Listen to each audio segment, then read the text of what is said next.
আমরা আজকে দেখাবো আপনার হাতে থাকা স্মার্টফোন দিয়ে কিভাবে বিকাশ অ্যাপ থেকে আপনারা প্রিপেড মিটার রিচার্জ করবেন।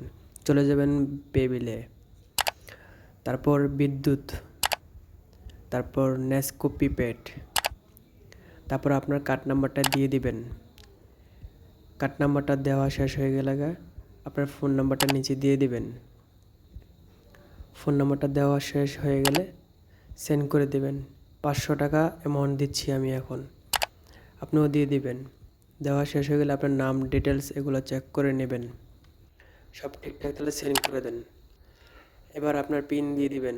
পিন নাম্বারটি দেওয়া শেষ হলে সেন্ড করে দেবেন। সেন্ড করে দেওয়ার পর দুইটা মেসেজ আসবে। প্রথম একটা মেসেজ আসবে বিকাশ থেকে, আর একটা মেসেজ আসবে নেসকো থেকে। এবার টোকেন নাম্বারটা কালেক্ট করবেন। এখান থেকে ক্লিক করুন মেসেজে।